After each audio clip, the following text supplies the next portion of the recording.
Hello, everybody, and welcome to podcast number 67 of The Real Estate Show, and Happy New Year to all of our listeners, and thank you so much for being with us through, we mentioned it before we got on the air, we're in a kind of a miniature roller coaster state of the market, right, Karen? Yes, right, 100%. And let me introduce Karen Weller. I'm so excited to have you as our first guest for 2023. Thank you. So Karen and I have been threaded together for many years. Yes, many years. Many years. We go back. We go way back when our kids were small. Yes. Now they're Yes. adults. Many adults, yes. And so Karen is a loan officer with Fairway Mortgage, but people, don't let the loan officer stop there from all of her talents, which are amazing, because Karen and I first met and she was the #1 closer at Empire Title. And I just remember what were your most productive months of closing? Back then, I think I was closing 125 plus a month. How were Yes. you alive? I don't know. I had a great team. 125 closings Yes. a month. Yes. Okay. It was nuts. There were Fridays of 18 closings where people were presenting for me or I was in closings, but I like the hustle. I love the drive. It's in me. It's in my blood. You know, the other thing that's in your blood is how much you love people. I do, and helping them. And so that's what really connected me to you from the beginning. When you were helping with closings and we would be on the other side, I would watch you do the closing, but also you were tending to people's hearts and you anticipated what the questions might be. On top of that, you were calling the lenders. You are now a lender. I am now that lender. Yes. You're now that lender. But you anticipated what would happen, what needed to be done. Right. And one time I'm walking in and you've laid out our closing papers that came from Europe, from Germany. You had to almost put them on a clothesline because they came in wet. Yep.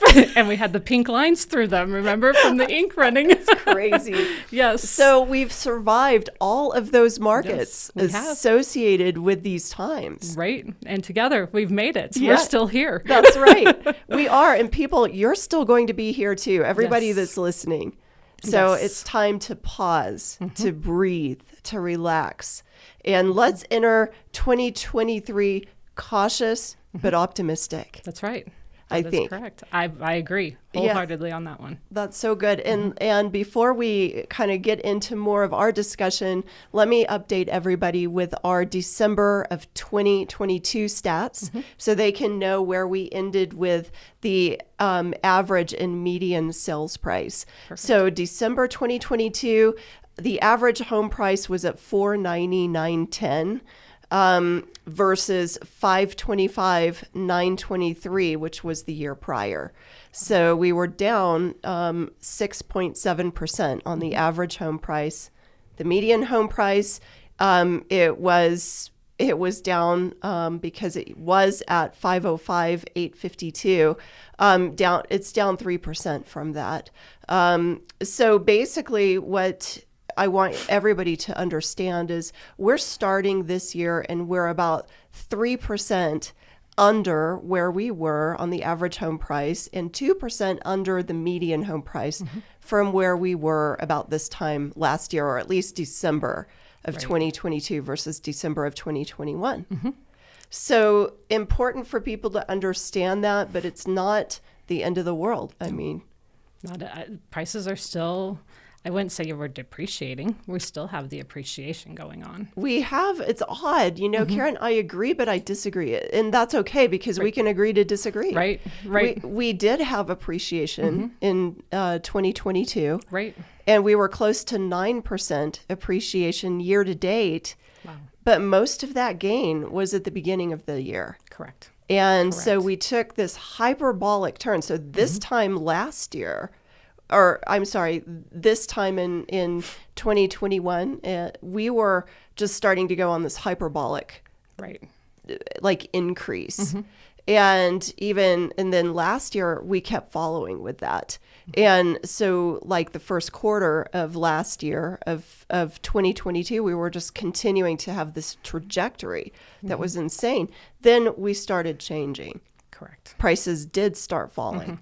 And so that's the thing. It's like, yes, we've appreciated, but you have to look at when the appreciation happened. Correct. That is correct. Yes. And so to gauge how we're pricing, we're not pricing on an upward trajectory anymore. We are depreciating. Well, prices are going down, but it doesn't mean that it's not going to be a roller coaster. Right. We might have some bumps up, some bumps down. Correct. I think we're going to have both. I think we are too throughout the year. I really do. I think interest rates will be a big factor into the game again, but I'm not fearful of them. So as of the date of this podcast, Yes. what are interest rates approximately for a great borrower, like Sure. great credit? So conventional 20% down, good credit, you're looking no points because you will see a lot of people are building in points right now to show the lower rate. So no points are about 6.625. Okay. For a full point, which is roughly 1% of your loan amount, you're looking more around 6.125. Wow. So they're not terrible. We were at a point where we saw 7s last year. Right. Even buying down that rate, we saw 7s. Even buying down that Even rate. buying down. So Correct. explain this. Are you seeing a lot of sellers buying rates down for buyers? Yes, 100%. I would say that right now, 75% of my contracts have seller concessions. And it's not, just 4,000 or 5,000. I'm seeing 10,000, 15, 20,000 in concessions. Wow. And I think that's such an important thing for sellers to understand, because they may say, well, I'm going to hold on to my price and I'm not going to give the buyer anything. And Right. they're looking at comps that may have happened at the spring of last year when things were still going up. Right. Instead of like the last Fall quarter and the of winter. last year, Yes. when the market is dropping. So we're pricing in a downward trajectory now. Right. But the reason why people are giving these concessions, the sellers are winning Yes. when they're giving concessions, aren't they? 100%. And when looking at like the list prices and things like that, decreasing the list price isn't as beneficial to a buyer as offering 5,000, 10,000 in concessions to help them buy down that rate. Because a $10,000 decrease in price versus a half a point in an interest rate, that half a point in interest rate is a larger savings monthly for the Yes. client. So sometimes with people jumping the gun to reduce sales prices, sometimes you got to look at a different marketing strategy to help sell that house and get them in. And from my end of this, I think both are the magic. Right. Yes. Because if you start with an overpriced listing Right. and you don't give concessions, Yes. your probability, we had it was over 90% at the beginning of last year probability of selling. Right. Right. And we quickly. we're nowhere near that probability. No. So, maybe 1 out of 4 homes are going to sell Right. instead of 4 out of 4 Right. in a reasonable marketing period. Exactly. And so one thing that I saw in Empire Title's report that I thought was interesting that relates to what you're saying as far as asking for the concessions Right. is that the purchasing power is 32% less right now for a buyer than it was in 2021 Correct. because of interest rates. And their payment, the same $400,000 home between 21 and 22, the same home costs 56% more on a payment. That is correct. Because you figure from December 21 till now, or December of 22, most loan types saw 3.5% to 4% jump in a 1 year period. In their interest rate. In the interest rate, exactly. Which, and I haven't looked at statistics, but I can't remember in the last 10 years us seeing a jump like that in 1 year. That's why we're just, that's why we have to take a pause, Yes. breathe, Yep. and re-strategize. That's right. Change that mindset. And how do we make the numbers work? And at the end of the day, conversations I have all day with buyers is if you're comfortable with the payment and it makes sense, real estate's not a bad investment right now. I don't, and maybe this is my real estate background coming out in me, but I feel real estate is always a good investment, especially when you look at the long term. Exactly. That's And the key. that's the key is, just like the financial markets. It's not a very good investment at the moment. Right. None of us want to look at our investments in the financial market right now. So maybe you shift a little bit towards the real estate market and diversify.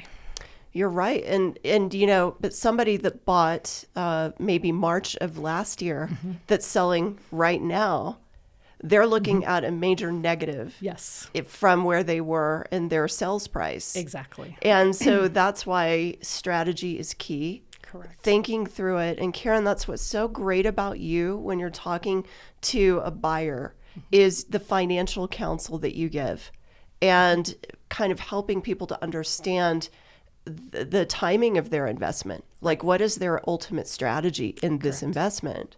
I think that's so huge. The thing about inventory right now is that buyers, are you noticing a change in how their behavior is since they have actually time to think? To think about it? Yes, I have. And it's kind of a breath of fresh air to, the poor buyers had literally 15 minutes to look at the house, 15 minutes to write a contract, and 15 minutes to get approved. And now I feel like we have a couple of days at least sometimes. I have been in competing offer situations in the last couple of months. Have you really? Yes. Lower price points, but nice looking homes. And I think we will still continue to see that because we still have that first time home buyer market. The affordability out there. If they're comfortable with that payment, they have so much more flexibility right now. That's so good. So I have seen a lot of my first time home buyers who threw their hands in the air and said, this is just not for me in 21, start coming back out as of late last year. That's pretty encouraging. And so I don't give up hope. I feel 2023 is going to be a great year. Yeah. I really do. I think we could see a little bumps in the roads the first half. I think we will see interest rates settle down a little bit. Okay. Mid fives, I don't think is unheard of by the end of the year. I think 2024 is the key year for interest rates for the moment. Right. They'll go artificially low because it's election year. It very well could play out that way. That could benefit the buyers who are buying right now. Exactly. And the ones who bought at 7%. Yes, to refinance later. You're going to have a refi boom in We will. 24, probably. We will. We hope, for your sake. Exactly. Now, full disclosure, a lot can happen between now and then that is out of all of our control, with the economy, stuff like that. These are your predictions. Right, exactly. You can't make it all happen, No. but these are kind of what, if everything keeps going the way it is, Right. probably what Right. you're really thinking. Yeah, but I still feel, you look at rents out there. I mean, rents blow me away. They do. They truly blow me away. So if you're comfortable with that rent payment, let's see what that looks like on the purchase side. Oh, that's such good advice, Karen. And we are so excited to continue this conversation in our next episode. Perfect. So thank you so much for being with us, and let's keep diving into this. Sounds good. Thanks for having me. Okay, we'll catch you next time.